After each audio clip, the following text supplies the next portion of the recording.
Okay, so this was unbearable to listen to. I thought Aljo was a likable guy. I didn't understand the hate. Until I listened to this, I thought, let me listen to one interview with Aljo to try and understand why Dana White hates him so much. And oh my gosh, I understand now. I completely understand. I even had to get my 3D glasses on, which I got from the Deadpool Wolverine movie. I put my 3D glasses on so I can see Aljo's bullshit in 3D. So, yeah, in this video, this is going to be a long one, boys. In this video, we're going to go over this not entire podcast, but we're going to go over some of the points which I have time-stamped in this Word document here. There's a lot of stuff, guys.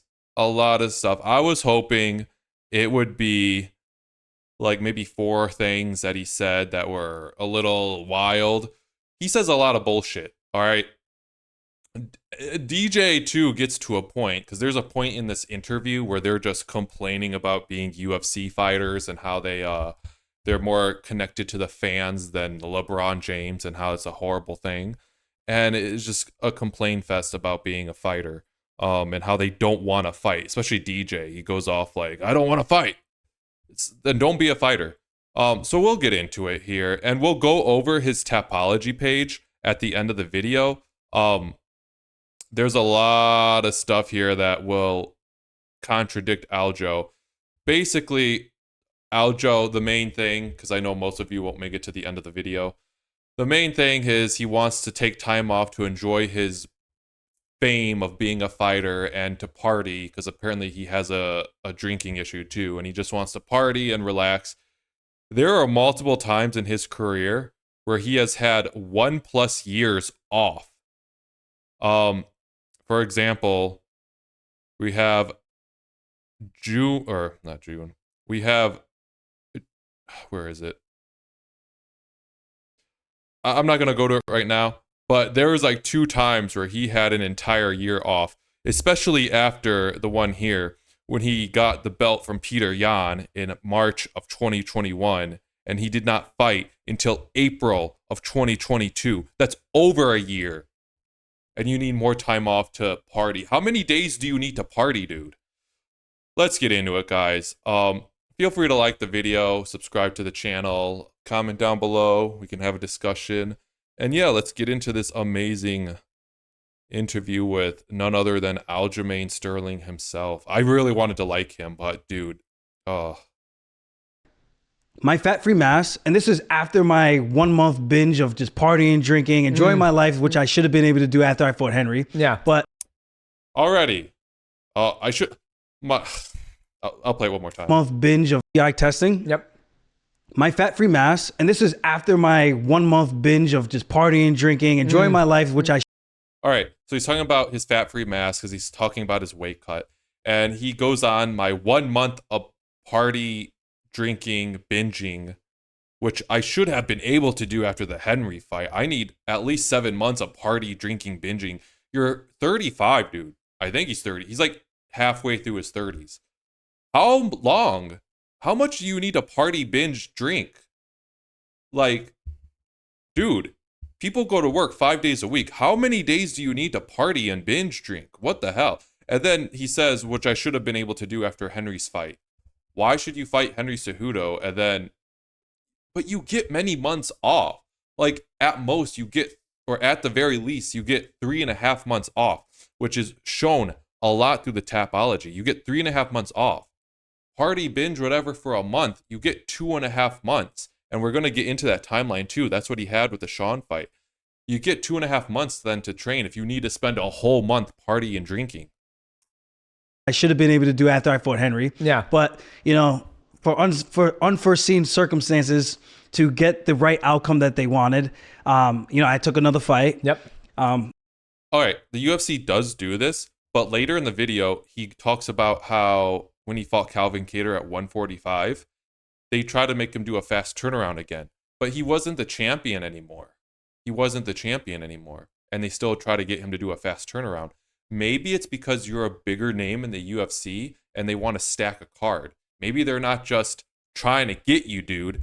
Maybe they just want you to fight because you're a fighter. That's your job. Maybe they think 3.5 months to 4 months is enough time. They're not trying to get you, dude. You're not even champion anymore.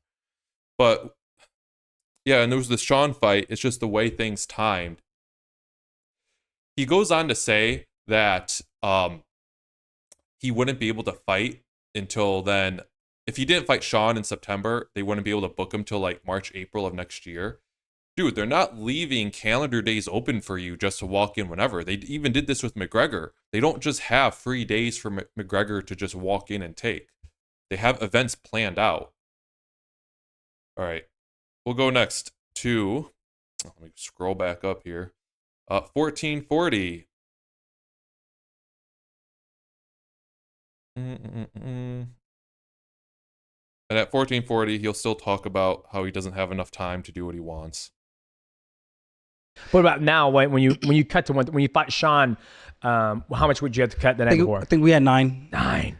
And for me, a guy who's already depleted, it's not like I had a lot to lose. Mm-hmm. So to do that drastic weight cut in such a short amount of time, I knew I was like fighting an uphill battle. I'm like, you know. All right. He says he had to cut 9 pounds the night before the Sean O'Malley fight. He had to cut 9 pounds before the Sean O'Malley fight. The night before, he had to do it the night before.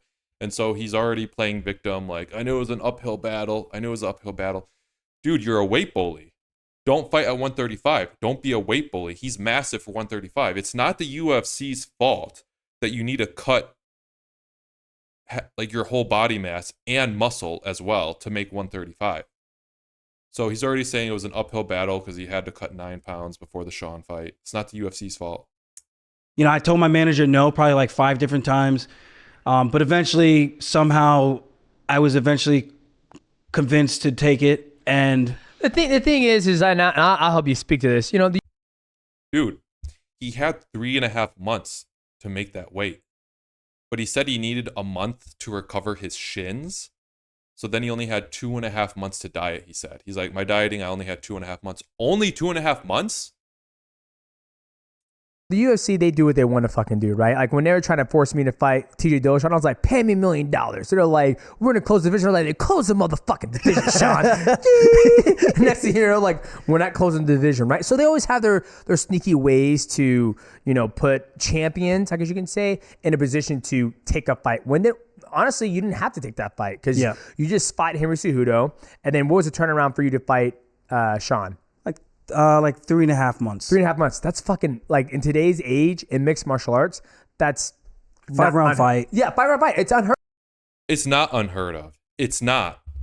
Conor McGregor fought Nate Diaz August of 2016. Then he fought in November, a couple months later, in both 5-round fights.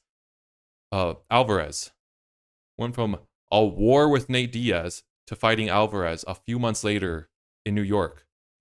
Michael Bisping had a war in November of 2017 with GSP. It was like January or February, early February of 2018, he was fighting Calvin Gastelum. If you're like these guys, in today's modern age, 3.5 months, that's unheard of. No, it's not. You're just one of those types that don't fight. And the UFC has a major problem with fighters who just don't fight or champions who don't fight. Yeah, so let's continue this. Heard of. Nobody, when's the last time, let's look at somebody. I'll say the most active champion today's date is probably Izzy, but he's not the champion anymore. Yeah. Right? Izzy was fucking banging him out. After that, who will we say? Alex Pereira. Now it's probably Alex. Yeah, and you have the guy in the background, Alex Pereira.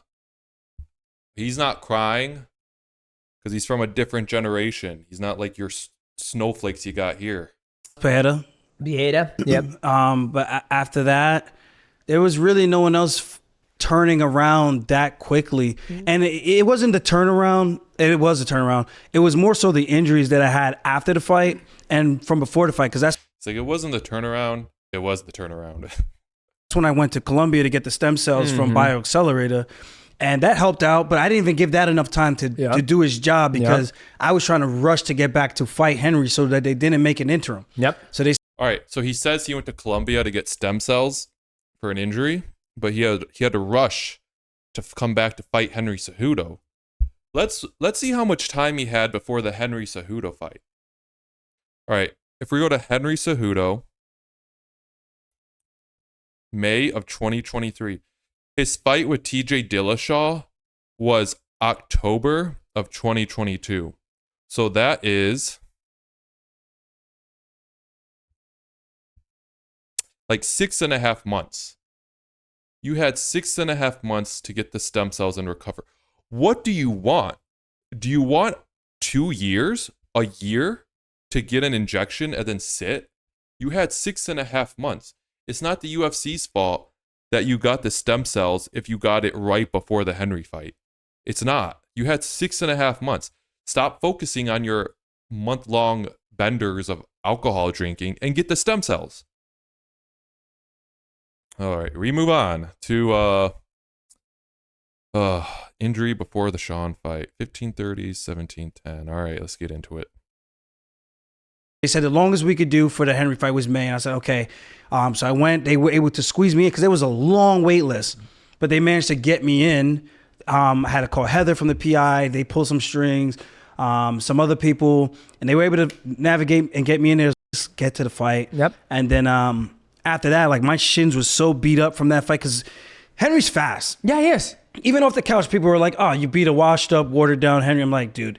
You should get in there and try to see if that's a washed up, watered down Henry. That was probably one of the better versions, more fresh body, healed up. Yep. And I knew my biggest attacks were going to be my kicks. Yeah. So, All right. So Aljo just leg kicks at range. He's just a leg kicker at range guy. And Henry is super quick and tough, so he deserves a year off after the Henry fight. That's what he's saying.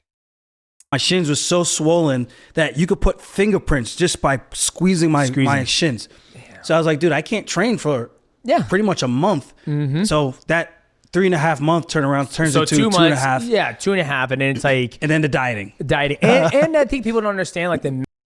All right, 3.5 months. You need a month off to recover, which is probably normal for most UFC fighters after a fight to recover from swollen stuff, whatnot. So you have 2.5 months. DJ tried to turn it around and be like, so 2 months. No, it's 2.5 months. And then the dieting. All right, you have 2.5 months. Just eat healthy. Just stay eating healthy. After your fight, stay eating healthy so you keep your body weight low. Work out an hour a day. Stay in shape while your shins heal. And then when you get into training camp at 2.5 months out, you're already still in shape, because he even says it was such a quick turnaround that he's still in shape. So the weight cut shouldn't have been that big of a deal. You need 2.5 months to diet, dude. You shouldn't be in that weight division if 2.5 months isn't enough to diet or to make weight. Plus, if you look at his Tapology page, oh my gosh, I'm zooming in on DJ here, dude. He's just pissing me off. If you look at his Tapology page, he has multiple fights where he had quick turnarounds. But he's not 24 anymore, so it's more difficult to do. Mental strain on fighting. Like, can I get ready for a fight? Absolutely. But the mental strain just to get myself ready again, it's like, I don't fucking want to do it. Like, yeah. Especially the mental strain to get ready for a fight. I don't want to fucking do it. Then don't fight. DJ, go back to working in a warehouse, dude. Then don't be a fighter. The way he says it, like, the mental strain to fight, I just don't want to fucking do it. Then don't fight. Like, you're a fighter. What are you doing? It's incredible, dude. At some points in this, DJ pissed me off more than Aljo. Like, really, he did.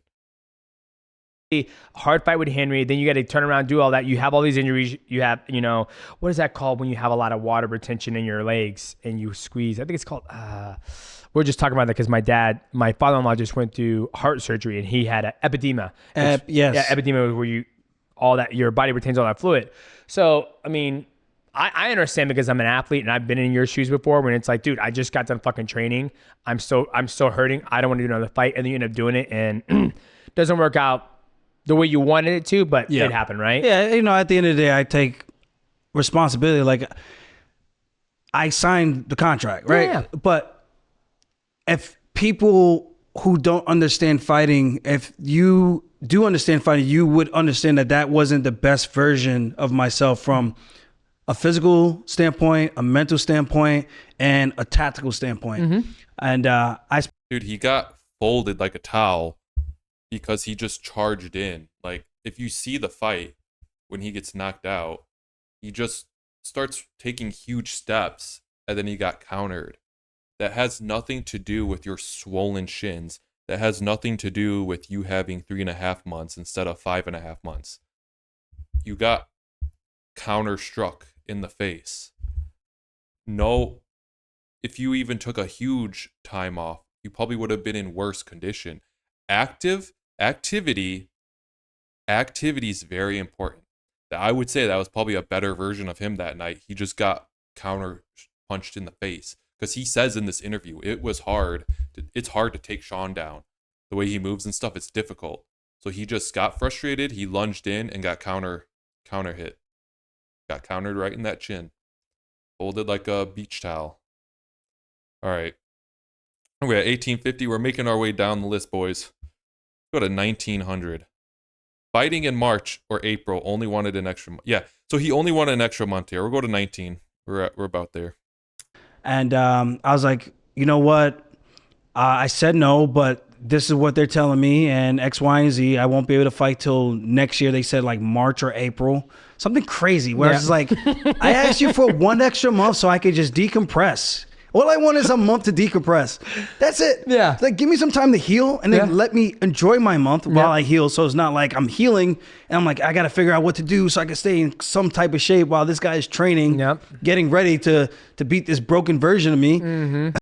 Broken version of you. You had swollen shins, which you've had before. You had swollen shins. You had 3.5 months. You say you had a month to heal. You had a month to heal and decompress. And then you would have a 2.5 month training camp. 2.5 months, that's because training camps might be 6 weeks. 2.5 months is 4, 8. That's 10 weeks. That's a 10-week training camp. Why do you need 4.5 months? A broken version of yourself, dude? This guy. This fucking guy, dude. Oh my gosh. Yeah, you wanted an extra month, so you wanted to fight in October instead of September. They don't just have, you can't just, it's not a hair appointment, dude. It's not a manicure or pedicure, dude. You can't just slide in. It's a major title fight with Sean O'Malley, who they're trying to push. They can't just slide you guys into the card. So yeah, they might not have an opening until next year. So there's a lot of things. And I told him at the end, I was like, I'm going to try to turn the switch on. And I thought I did, but I clearly didn't. Yeah. And You did, but you got beat. You got countered in the face. It happened. Stop blaming your shins. You weren't a broken version of yourself, dude. And it is what it is. Like, I look at it like the better man that night won. Yeah. So it is what it is. I give Sean his flowers. I've always said the kid was very talented. I always thought he was very skilled. Since he got signed on the Contenders, I was like, this kid moves fucking well. Yeah. And his vision and to strike from both stances, like, I know guys who could do that in the room, and I know guys who can't. And he goes on to talk about how Sean's good and how basically Sean legitly beat me. He's good. He's hard to take down. So he goes on to say, like, oh, I just got beat. All right, we'll go to 21:45. It's crazy. Let me backtrack real quick. When they talk about, like, I feel that's the one thing that we have a hard time in mixed martial arts is champions don't get enough time to actually celebrate their wins, right? Yeah, they do. Yeah, they fucking do. How many? You guys are just talking about active champions. Alex Pereira. That's it. And then you said they just had a whole argument how everyone gets time off except Aljo. How besides Alex Pereira, everyone gets time off, and then Aljo's a victim because they made Aljo fight. Now DJ's saying they don't get time to celebrate being a champion. Yeah, they do. Every single time someone becomes a champion, they disappear. They full on evaporate into the air, and you never see them for like a year and a half. Like, who is it right now? Is it like Rose? It's not Rose. It's like Jang Wei Lee. I think she's champion right now. Following the women's MMA division, I just don't. I think she's champion, and she's barely fought. And then we have Ilya Topuria. Where has he been? Where has he been? When Aljo got the belt after the disqualification against Peter Yan, he disappeared for 13 and a half months. With another, his excuse was, oh, I'm getting shoulder surgery or something, and he disappeared for like over a year. He made sure to get that surgery after he became champion to try and get all the promotion, the deals, sponsorship deals while he was champion. And there's so many other examples, dude. DJ saying we don't get time to celebrate being a champion. Bullshit, dude. It's like if you win NFL, you win a Super Bowl, you at least have a year. You have at least 4 to 5 months just to chill before anything else. No. So he's talking about NFL players, dude. The season starts, like the preseason games start, I believe, in August. And then you have September, October, November, December. And then if you make it to the playoffs, you're playing into January, February. You get like March, April, and maybe part of May off. And then they're already during the summertime, the late spring, early summertime, into the training camps. During their the summer training camps leading up to the season. I always thought this, like, football players get no time off. They really have no time off, dude. It was even like that in high school, dude. Like, year round, you're preparing for the season. And that doesn't even include the summer camp and then 2-a-days. And he's sitting here. But, dude, the more I look at DJ, the more I hate this dude. This fucking guy. This fucking guy, dude. He's saying that MMA fighters get less time off than football players. Imagine every week getting a handoff and getting tackled by massive 260-pound muscle guys every week. And that's not including practices. You might have a game on Sunday, and then you have a game on Thursday. You might have a game. You might get 8 days instead of 7 when you have a game on Sunday, and then you have a game the next Monday. And these guys don't fight. They don't. Also, before you start spring practice, anything like that. Granted, this is football and this is mixed martial arts. So when you win a belt and you defend it, it's like, all right, Aljo, hey, MMA junkie here. Hey, good job today. You look real good out there. Is there any time we want to get back into the game? You sound like Big John. Yeah, Big John. And you're like, you know what? I literally just got done fucking fighting. I haven't got a chance to even have sex with my wife. But I don't. It's like Number one. Who's next? So they ask you those questions, who's next? Because, and this is what a lot of these UFC fighters don't understand. It's an opportunity to promote yourself. DJ, why did the UFC trade you? Because you don't sell pay-per-views. You don't sell pay-per-views. How about this? And here's the thing. Guys, subscribe to this channel. Get this channel big. I'll go to the UFC. I'll be a better shit talker than these guys. Conor McGregor shattered his shin. His shin bone was cut in half. He's sitting there building up the next fight. He's sitting there talking his talk, building up the next fight. Smart fighters, they take the opportunities during their post-fight interviews, post-fight press conference in and outside the octagon, because that's when everyone's caring about them, because the fight just happened, they just won. And they even say it. They know right after that fight, no one's going to care about them. So they take that opportunity of spotlight to promote their next fight. So when they ask you, oh, who do you want to fight next? Call somebody out and build up that next fight. Instead of the UFC putting on that fight announcement on their YouTube channel 3 months from now, and it's just a poster of you two, the fourth fight down on the main card, and nobody cares, nobody knows. Build up that next fight, because that's when people are going to know about it and buy the pay-per-view. Kobe Covington does this. It's like, if you remember the Usman Kobe Covington beat Rafael, and him and Usman are doing a post-fight interview, like up at the top with Bisping and that whole group, and they're just going at each other, and it was great. It built up their fight, but these guys will never understand, and that's why they sell no pay-per-views. But it's, you already know, it's who's next, who's next. You don't get a chance to be like, hey, I just won. I'm stepping away from the sport. I'll be back when I'm ready to be back. Like me and Michael were literally just talking about this. He goes, why isn't Bo Nickel fighting more? And I was like, because it's up to the athletes get to choose when they want to fight.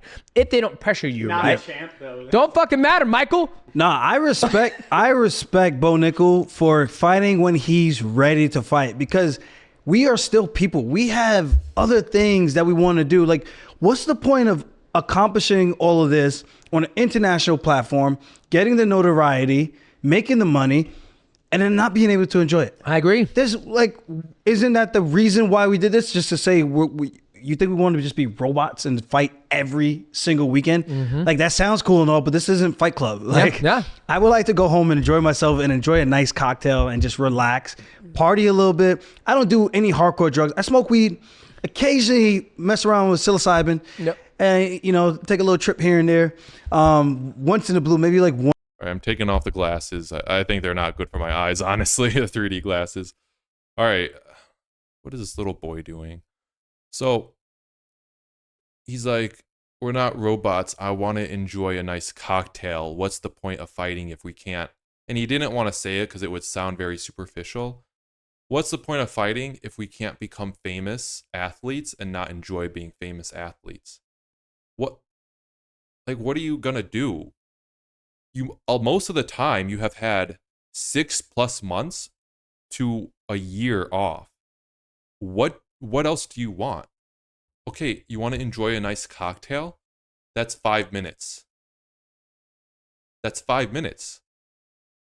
Okay, you want to go party? Okay, drink a few more cocktails, party with your boys, whatever that means. Going to the club. Aren't you married, dude, and have kids? Like, I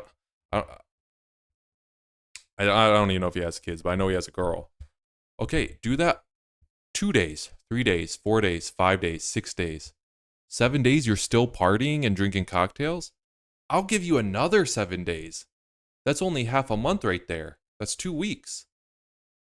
You have 3 months until your next fight. How much time off do you need, dude? We're not robots. We got things we want to do. What are you going to do? Even if you travel, it's like at most a couple weeks. What do you need to go do? You've had plenty of time where you've had over a year off, where you've had 7 months off, 6 months off, 8 months off in between fights.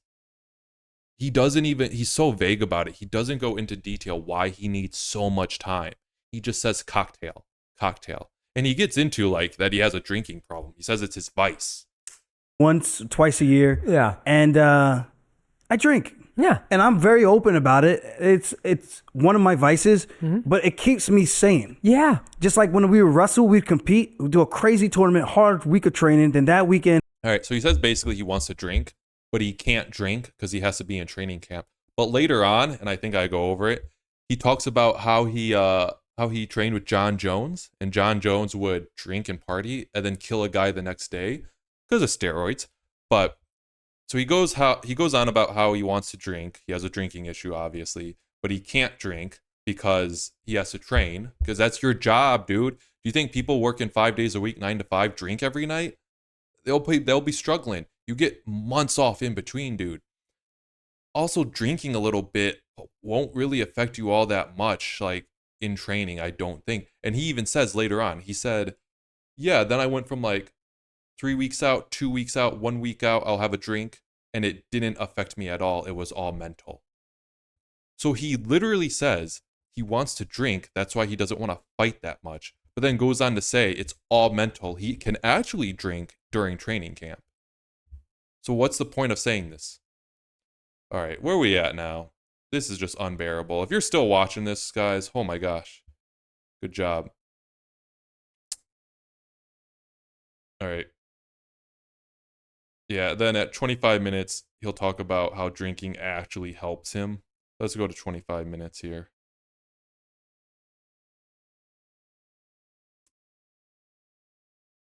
people are recording and telling me about what I'm doing. I'm like very vaguely remember any of this, screaming, "I'm a fucking All-American! I'm an All-American!" Just crazy, man. So it's like we want to release sometimes and just be human. Yep. I know some people don't drink, but I do. Yeah, and there's nothing wrong. That's your, like you said, that's your vices. Yeah. And I think I started to enjoy that part of the tail end of my career once I saw, my sister pass away, and I was like, why am I being so perfect? Like I'm so, should I be perfect? I can't drink. I'm in training camp. Then I was like, you know what? Fuck this. If I have 1 beer or 2 beers and I lose this fight because those 2 beers, that's fucking stupid. Like that's absolutely, That's a built-in excuse. I lost a fight because I had a beer. No, you lost. DJ was weird too. He was saying how he told his wife that she can't smoke weed. Yeah, I know a lot of you guys are DJ fans, but the more I listen to him, the more I don't like this dude. You tell your girlfriend don't smoke weed, it's bad. retarded. I was like, that's not how it should be. And I think for people to enjoy themselves, however it may be, whether it's smoking weed, drinking alcohol, doing mushrooms, shit. Yeah, I remember we talked about that a little bit too. And I said the same thing. It's like, if I lost because of one drink, I deserve to lose. Yeah. I didn't deserve to win. Like, I don't think that one thing changes an entire training camp. No. Unless it's in the back of your mind. If you're one of those guys where you get weird like that, then don't do it. Yeah. Like for me, if I have a great sparring day, You deserve to treat yourself. I'm going to treat myself in the middle of camp. And I'm going to have 1 to 3 drinks. Yeah. I'm going to knock out early. And I wake up and I feel like, yo, I'm ready to go again. Yeah. Right? So he says basically drinking helps him during training camp. So why are you talking about how you don't want to take fights because you can't drink? You just said it. You wake up feeling, yeah, let's go. I also think it's weird when people talk about alcohol, like, hey, I want to treat myself. Like, it's such a good thing. Like, it's like cocktails. It's juice. It's just juice. And then with a little strong taste because it's alcohol in it. And you might feel a little bit dizzy. Like, calm down, dude. It's not a big thing.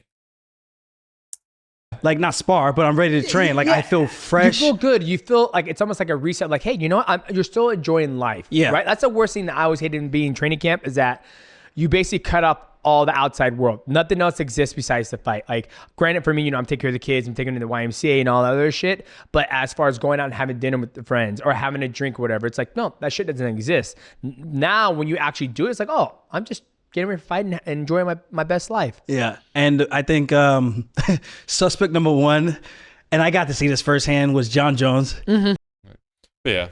Then he goes on to John Jones. But no, having some drinks during fighting camp will not hinder you. Like, it just won't.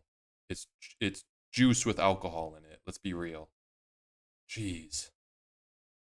So it's really funny because they try to turn that on to the UFC, like how bad Dana and the UFC are because they want to drink. Then they just go on to say, yeah, the juice with alcohol in it is actually not like bad. And you got Aljo. You have till like 36, 37 to be on top of the game. After 36, 37, you won't be on top anymore, and your career will officially be over by 40. Whatever you want to do, binge, drink binge, whatever you're talking, binge, drink, party with the boys, travel, whatever you want to do.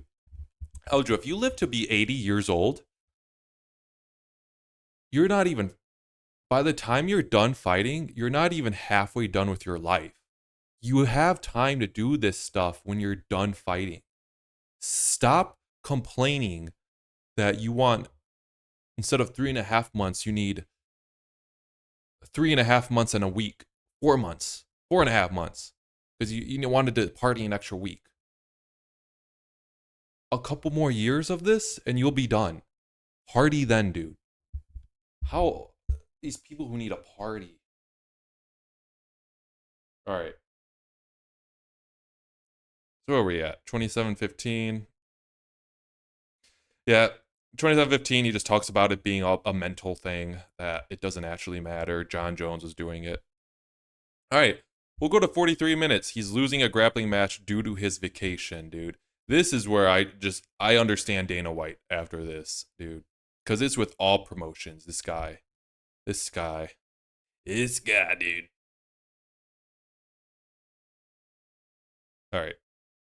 fun and entertaining. Mm-hmm. And then I fought Cater, and then I had another break, and then the Polaris one was after the O'Malley fight. Yep. I was on vacation. I had no business being in there with Mike Grundy. Damn. The guy is. After the Cater fight, listen to what he says. And I had another break, and then He had another break. and entertaining. Mm-hmm. And then I fought Cater, and then I had another break, and then the Polaris one was after the O'Malley fight. Yep. I was on vacation. I had no business I was on vacation. I had no business fighting. Dude, you're always on vacation, dude. You're always on vacation. You're always on a break. being in there with Mike Grundy. Damn. The guy is a tank. When he grabbed me, he snapped me down to my face. Yeah. I always try to do that to people because it's just one of the funniest. It's just like one of those things. Like if you put a kid in a ballroom and you just drop the bag on them. You drop the tea on them. Yeah. And it's just like there's nothing you could do. You're my bitch. Yeah. Right now, just allow your shoulders to touch the mat so this could end sooner than later for Yeah. you. Otherwise, you're gonna be squirming in there like, Yeah. get him out my face. So I did that match with Grundy, but I was drinking the whole time. I was like, dude, I hope you guys know there's a high possibility that I might puke mid-match. Just letting you guys know. Yeah. But he took it very serious, and I felt like I almost disrespected him a little bit because I was like, man, I wish I gave him a better version of myself. But whatever, I came out with the nod. It was a very close match. All right. Yeah, he took it serious because he's a fighter. This dude here, well, I was on vacation. I was drinking the whole time, so I was drinking the whole time. Dude, you know that this grappling thing might be happening in between fights. They didn't just come out of nowhere. You probably know the owner. They were probably hitting you up the last couple years. And here he goes. Oh, I did a grappling match where I almost lost, but I was on vacation. I was drinking the whole time. If I was Dana White, dude, I don't want fighters who need to be drinking every single day and they need a 6-month notice to fight. But that kind of sparked it even more. And I was like, you know what? After that, I did the Dancer. Then I did the Chase Hooper match. And then recently, I did the Karate Combat match. Asim just hit me up. Coach Edge was just like, yo, I got a match for you. And I was like, okay. I was like, how much you want? Yeah. I was like, you know, we got to talk the price tag. Yeah. But if I'm going to do this, because I'm like, I obviously have a fight coming up and my birthday is literally the next week. So I didn't really want to do it. I'm like, dude, I don't really want. Who cares if your birthday's the next week? So I didn't really want to do it. Who cares? You're 35. Who cares? Oh, I really don't want to do some simple grappling match and make thousands of dollars because my birthday's the next week. Like, I need to party and eat a birthday cake. This dude. I'm not an Alja fan anymore, guys. Not. want to be training right now. I kind of want to enjoy my summer while I can, because once I'm in camp, I'm gonna be hard in the paint. Yeah. I'm still gonna have my drink here and there, but I'm still gonna be hard in the paint. Yep. So I did the match. I wanted to help him out. He's such a good dude. I want to enjoy my summer right now. I want to enjoy my summer. Enjoy your summer when you're retired. You'll be retired in 4 years, dude. He does a lot for his fighters. Yeah. And he hosted me and Dennis a bunch of different times coming down to Miami. And Dean Thomas trains down there too. He goes out there for Jillian. So it's just nice. I like to help people that help me, man. Of course, you know what it is? 1000%. You scratch my back, I scratch your back. Yeah. And good people. Like, he seems to me to be a good person. He had a great opportunity for me. The kid J.J. Wilson.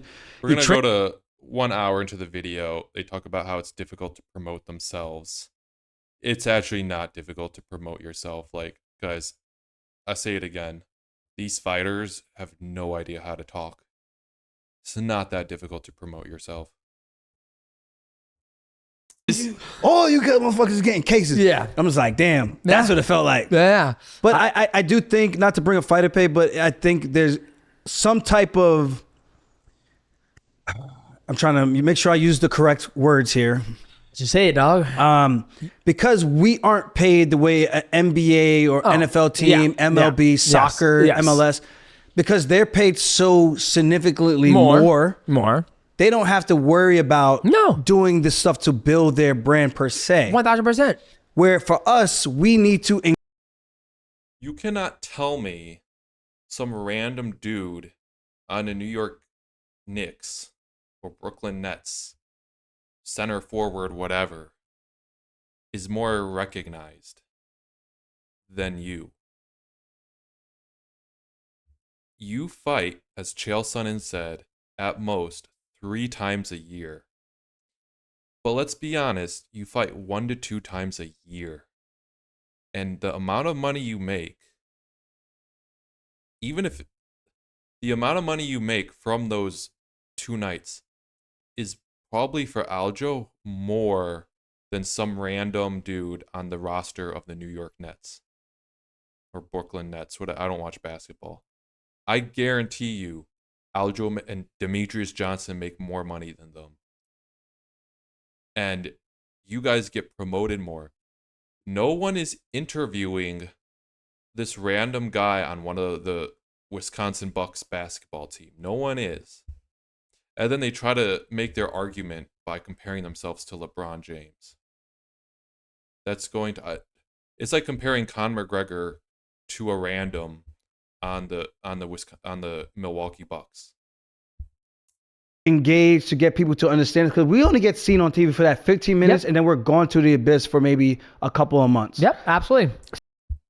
He just says we get seen on TV for 15 minutes, then we're gone for months, a couple of months. Well, according to you, that's not a long time. And just because the NBA plays 98 games over the 3 months, nobody's watching every single 98 games and seeing those players who are on the bench or just running down the court. You get more recognized that one big pay-per-view than they do. The Sphere. Sean and Marab. I guarantee Marab, just that one Sphere event, got way more recognition than Jaquan on the Houston Rockets. So it's not the easiest thing to build a fan base and a following unless you're doing the active stuff outside of the cage. 1000%. And it's you got to be good in the ring. You got to be good on the mic. There's so much things you got to be good at in order to gain traction with the fans out here. And it's hard work. It's not the easiest. No. But I'm not complaining about it, but it's not the easiest. This is why the other sports, they don't really have to worry about any of that other stuff. And that's why it's not hard work. It's not hard work. I'll always say this. It's not hard work. And if you guys disagree with me, I know a lot of you guys agree with MMA Guru. He says the same stuff. These fighters, dude, you're just working out. Like, look at Sean Strickland. He just goes to the gym to work out. He just does some spars, exercises, and he just is working out. He said he got into fighting because he wanted an excuse to work out and still get paid doing it. You just get paid to work out. You just work and train. You work out and train. And then you get a phone call, hey, you're fighting in 3 months. And then one of the times you don't go to train, you just go on a plane to a cool city, do some interviews for promotion, and then you fight. 3 rounds only. And then if you're champion, 5. Or fighting the champion, 5. But then you're already getting recognized and making a lot of money. we're so accessible. Do you think LeBron James is going to do a fucking meet and greet before he plays basketball? That's not a realistic comparison. You're comparing the biggest superstar in basketball. At International Fight Week? No, he's not. Like, and you're 1,000%. Like, that's one thing that I think makes our sport. They're complaining about meet and greets. Really? You're going to complain about meet and greets? These dudes have been in fighting for so long. They become so out of touch with reality. It's a bad thing, and it's also a good thing. We're accessible to the fans, so they get to know us, and they get to see us and interact with us, right?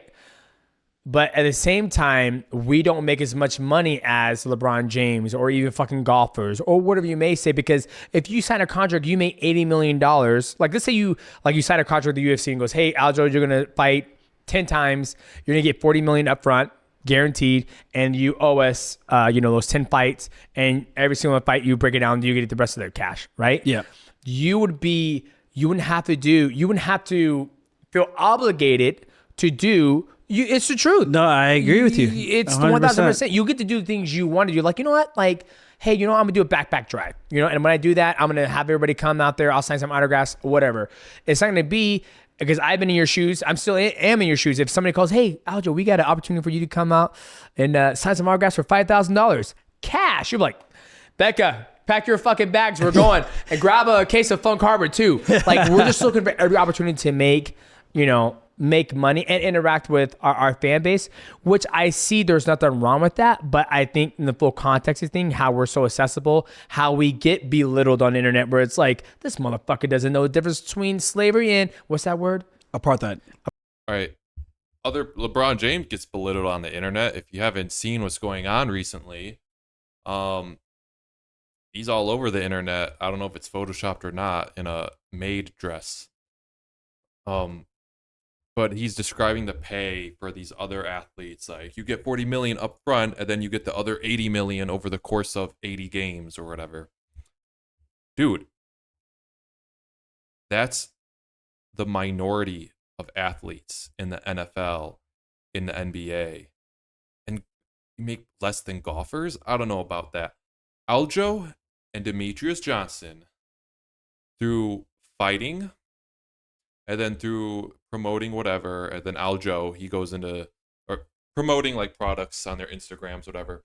And Aljo, because he's passionate about it, has a rum now from Jamaica, although it's just copying Conor McGregor, just like Masvidal did, just like Brendan Schaub did with thick whatever his drink is, thick tiger or whatever.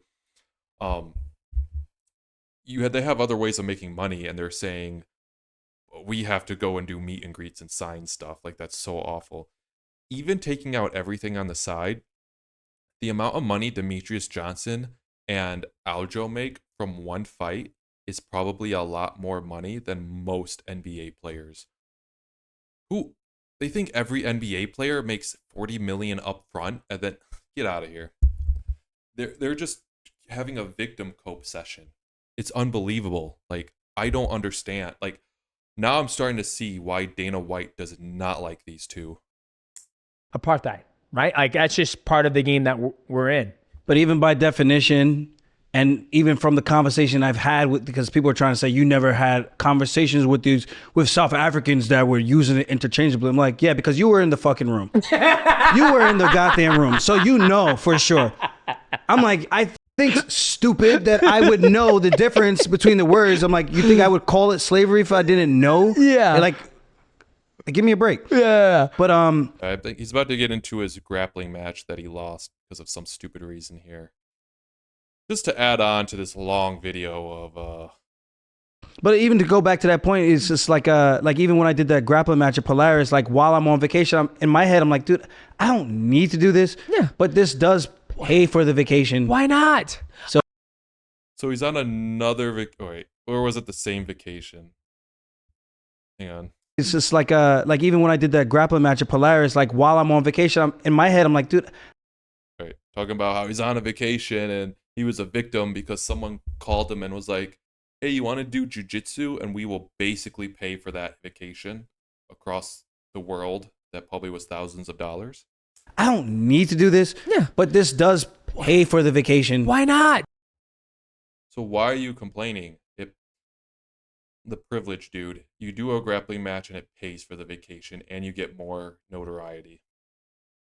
So I'm in a point in my now. I just don't like losing, bro. I know, but see, losing, especially when it's when you know you're not at your best. Yeah, I know. Like the O'Malley fight, I know I wasn't at my best. The Polaris match, if I had lost that to Grundy, I'd have been pissed. Yeah. More pissed because I know I wasn't at my best. And that's annoying. But here's the thing. You proved that you're the best in the world. You proved that. But I'm not trying to be I know that. I'm not respect to El Kukui. Yeah. But I ain't trying to be that guy going on a skid. Yeah, but just let me. Then stop going on vacations and drinking benders. Take your training and your fight career seriously so you're always ready. All right. Let's get past the complaining that his jiu-jitsu match paid for his vacation. How unfortunate for him. Yeah, he's just never ready. All right, injury. So if we go to 119, because Aljo got injured again. I don't know where he's finding these training partners at. right, guys. Unfortunately, I have to break the news. I will not be competing in Salt Lake City at They put some sad music on in the background too. UFC 307. In sparring, I had an injury not requiring surgery, but I was advised by the UFC medical staff that I will not be able to This idiot here is trying to put him in a Kimura, and he's trying very hard. Look at his face. Watch. properly compete in this short of a turnaround. I will be back soon. Oh, I missed it. Properly compete in this short of a turnaround. I will be back. Look at this face. This is... You can just tell there's nothing between the ears. This is the majority of UFC fighters. All right? And this is why I make these videos. It's not that hard to be good on the mic, and it's not that hard to promote yourself. And this idiot here was trying a Kimura, which is a very risky and dangerous submission on a guy who's about to fight. And you could tell, just look at his face. That's the face of autism. All right, so he's out of the fight. We have gone through everything in this video. So let's get to the Tapology. If you scroll down to his earlier fights, he's fighting consistently. Like, for example, April to August, like 4 months. Then he had like a whole nother year off, 2012 to the end of 2013, a whole nother year. Let's see. Let's go up to the UFC though, because that's what matters. April to December. It's 8 months. Let's see. All right, we have January. The end of January is basically early February to mid-April. That's like less than 2.5 months between these fights here. No complaining, and he won that fight. All right, next one, April. This is 3.5 months too. 3.5 months right here between these two fights. He wasn't champion. The UFC wasn't trying to get the belt off him. All right, this one, he gets head kicked by Marlon Moraes. I remember that one.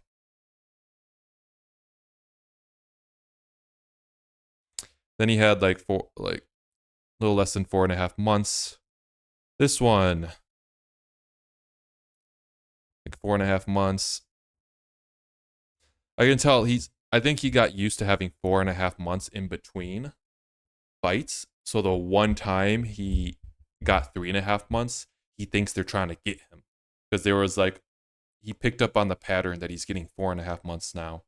And then when they say, how about 3.5 months? Because that's when we have our opening and we need a fight, a title fight. He thinks the UFC's out to get him. All right. This one, these two fights. This is like 3.5 months. Were they out to get you then?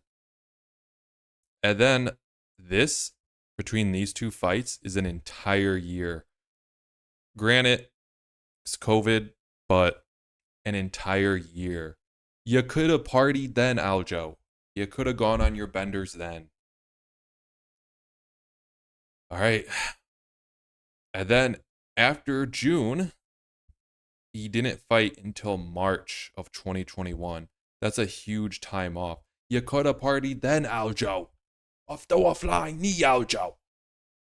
After he got that belt in March of 2021, after he had a year off, almost a year off, and then another year off. In the early 2020s, he had a ton of time off, dude. Why do you need to go party right now? All right. So after he beat Peter Yan again, fought in October, beat TJ. Then he had a lot of time between TJ and Henry, and he just complains because the stem cells, he didn't get it fast enough or something. And then, I mean, this is a normal turnaround usually.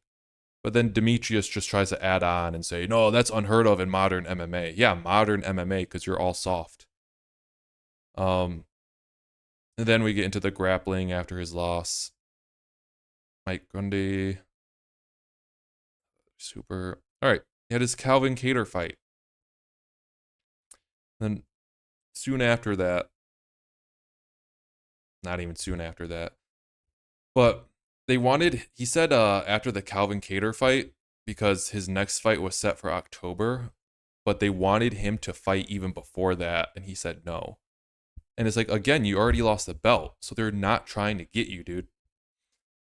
It got rescheduled for December, and then, oh yeah, because this was the one that got canceled. So they tried to set it before October, after his Calvin Kattar fight. But so say they set it April. When did they? I mean, they have to have, according to Aljo's timeline of when it's not okay, if it's 3.5 months, by August 1st, they had to have said it before August 1st for Aljo to not be okay with it.